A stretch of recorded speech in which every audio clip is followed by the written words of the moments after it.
llevamos a cabo en este recinto un homenaje a Benjamín Laureano y Luna, a mi padre, el forjador de los derechos humanos.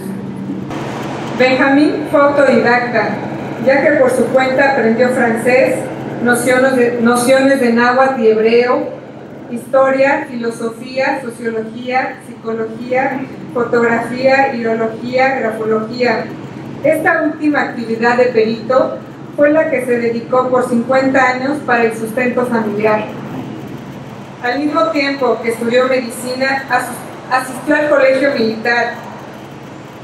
En la medicina se inclinó por la psiquiatría y en lo militar obtuvo el grado de teniente. Para asistir a ambas instituciones, Benjamín caminaba diariamente de la colonia Portales a su lugar de estudio.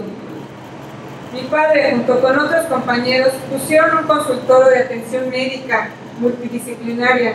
Sin embargo, cuando Benjamín se interesa por los derechos humanos, deja todo, deja a un lado la milicia y más tarde también su actividad de médico. Siguió los pasos de su padre, el de pertenecer a una logia masónica que lo hacía reflexionar sobre la importancia de los problemas de la sociedad mexicana. Mi padre comenzó a estudiar por su cuenta Derecho Internacional, los tratados internacionales de derechos humanos de Ginebra y de las Naciones Unidas. Esa actividad lo llevó a relacionarse con personalidades con sus mismas preocupaciones, como la señora Leonor de Roosevelt.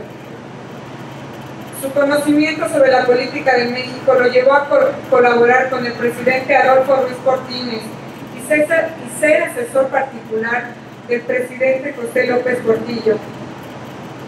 Siempre aprovechando la oportunidad en beneficio de las poblaciones pobres, aprovechando esta cercanía con estos mandatarios para pedir que se hicieran presas, carreteras y servicios públicos que requería la población.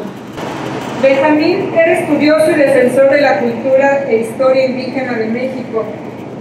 Junto con Eulalia Guzmán, promovieron la fundación del Museo de Antropología. Mi padre llevó a cabo una investigación sobre el último Tlatóani Cuauhtémoc, que se publicó en la revista Época. Fue además el autor de la denominada autodeterminación indígena. Tenía contacto con los pueblos indígenas de toda América e indios de otros continentes. Marchas, carreras, caravanas. Mi padre siempre estuvo en contacto con los indígenas que las realizaban. Algunas marchas partieron de Alaska a Nuevo México y de Patagonia a la Ciudad de México. Escribió en la revista Impacto. En la comunidad judía lo hizo en la revista Foro, en el periódico Kesher y en Enlace Judío. La actividad a la que más dedicó más tiempo mi padre fue a la defensa de los derechos humanos. Fundado hace 64 años el Frente Mexicano por los Derechos Humanos, AC. A través de esta organización pudo exigir y demandar los derechos humanos a la gente que los requería, entre ellos campesinos, indígenas, trabajadores, comerciantes, profesionistas, todo tipo de personas. A todas las trataba de igual manera. Mi padre siempre se actualizaba en materia de derechos humanos, no solo a nivel nacional, sino a nivel internacional. Fue apasionado en el estudio y la práctica de los derechos humanos. Fue perito en varias ramas: criminalística, grafoscopía, grafología, dactiloscopía, documentoscopía y fonética.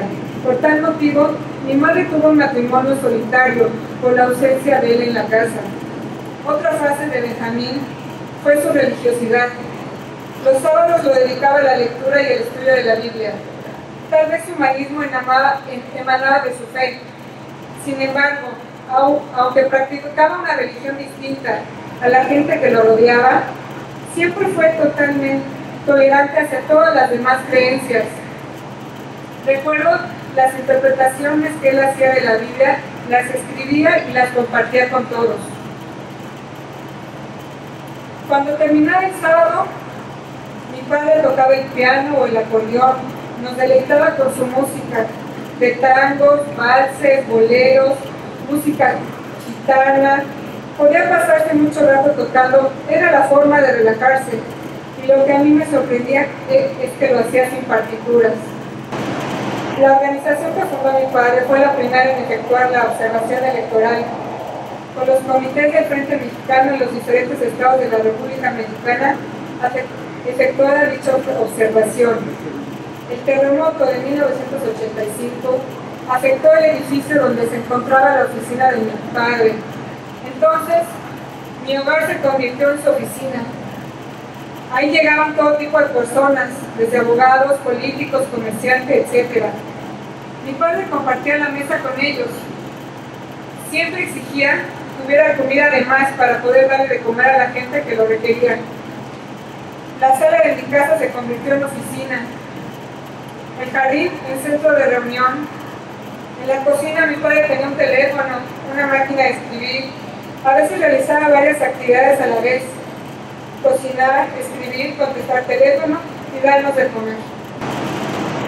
Al hombre que hoy hacemos este homenaje, vivió para los derechos humanos. Nos llevó a la práctica con hechos. Esto se puede ver en todos los escritos que mandó a diferentes instituciones nacionales e internacionales. A 4 meses de su partida, él fallece en el Hospital de Nutrición el 13 de enero, a las 19:45 en terapia intensiva, donde la última visita que recibió fue la de su compañero y amigo, Dr. Ricardo Sepúlveda.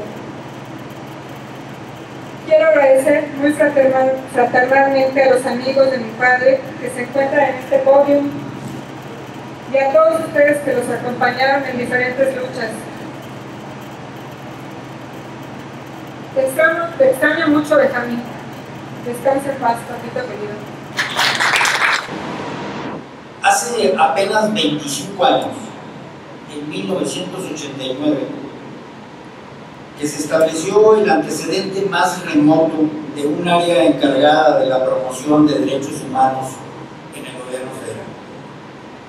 Ese año, por instrucciones del entonces presidente de la República y a impulso del entonces secretario de Gobernación, don Fernando Gutiérrez Barrios, se creó en el ámbito de la Secretaría de Gobernación la antigua Dirección General de Derechos Humanos, con su director general fundador Luis Monasterio.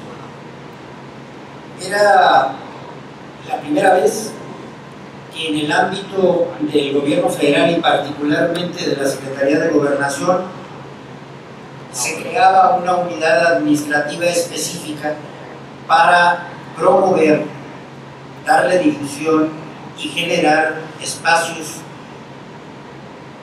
muy elementales, por cierto, en ese momento de defensa de los derechos humanos en México. Esa área evolucionó y pocos años después fue la base de la creación de la Comisión Nacional de Derechos Humanos, primero como un órgano del gobierno federal y posteriormente, como lo sabemos, como un órgano constitucional autónomo, como un auténtico ombudsman. Quise referir este antecedente importante en el aspecto administrativo de la normatividad y atención administrativa del tema de los derechos humanos, porque parece verdaderamente increíble que 38 años antes de que eso ocurriera, de que en el gobierno se creara una primera unidad administrativa encargada del tema, hubiera alguien con la visión, con el talento, con la audacia, con la mirada puesta en el futuro, que fue capaz de crear un organismo no gubernamental encargado de los derechos humanos. Con muchísimo orgullo, principalmente dignidad, pertenezco al Frente Mexicano por Derechos Humanos desde 1993. Soy comisionado ante las Naciones Unidas y ante Europa para regresar a México el patrimonio cultural que es muy nuestro. Estoy muy contento, pero a la misma vez muy triste. Contento porque hay muchas personas aquí, principalmente funcionarios políticos, que hablan muy hermoso y muy bien de nuestro líder, maestro, compañero, colega, Benjamín Laureano Luna. Eso es mi contento, pero mi tristeza es ¿por qué se tiene que dar a una persona un homenaje después de que ya murió? ¿Por qué no se le da cuando está en vida? ¿Qué ha pasado con nosotros que hablamos tanto de humanismo y que a veces nos portamos tan poco humanos? Se nos ha olvidado muchas veces el agradecer, el sonreír o el cantar. Cuando la persona vive, cuando la persona está presente. Las canciones que cantan ellos son muy hermosas. Muchísimas gracias. Imagínense qué hermosas serían si las cantaran también en náhuatl, también en mexicano.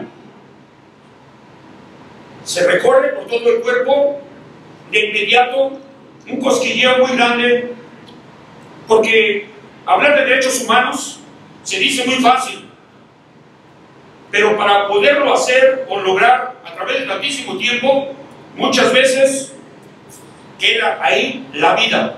Con todo el respeto hacia todos hacia todos ustedes, les pido que se levanten un poco y que le demos un aplauso, pero fuerte a él, por lo menos ahorita que lo recordemos real y verdaderamente. Por favor, se los ruego, levántense y un aplauso a él en donde se encuentre, simplemente para decirle: este es tu pueblo, esta es tu tierra, gracias por darnos ánimo, por darnos fuerza. La solidaridad del pueblo judío es su fuerza, fueron sus palabras.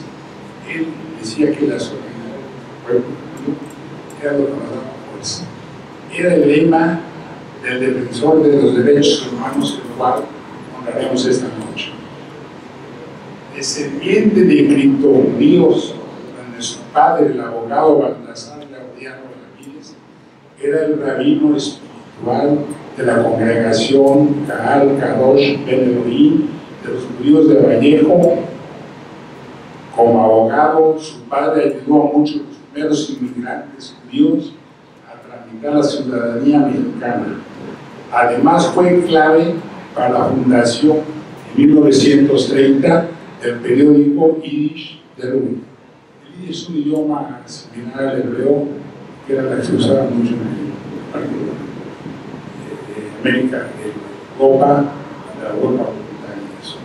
Así que don Benjamín creció con esa visión, se convirtió en el fundador del Frente Mexicano por Derechos Humanos y colaboró como activista con el licenciado Sergio Ruderstein. Benjamín, extrañaremos tu sonrisa traviesa, tu pluma certera, tu conocimiento de la historia, tu visión del mundo y tu alma bondadosa que luchó siempre por los derechos humanos y por Israel. Representas una rama de nuestro pueblo que se mantuvo fuerte y definida a pesar de las persecuciones, de las dificultades, del dolor. Un ejemplo del judaísmo incluyente, reparador de injusticias, hermano de los dolidos. Dos, tres.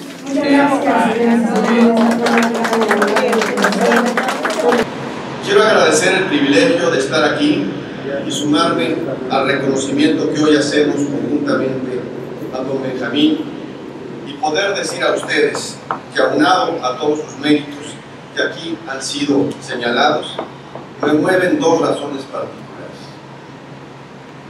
En primer lugar, una razón de amistad que se terminó de consolidar al final de su vida, en las últimas horas de su vida. A don Benjamín lo considero un amigo. A pesar de nuestras diferencias de edad y de trabajar él desde la sociedad civil y yo en cambio desde la función de gobierno, siempre encontré en él el talante de la persona sincera y auténtica que sabe pensar en el otro. Pienso que esta virtud fue la que le permitió lograr la trascendencia que hoy reconocemos y especialmente el haber podido incidir, tocar la vida de miles de personas.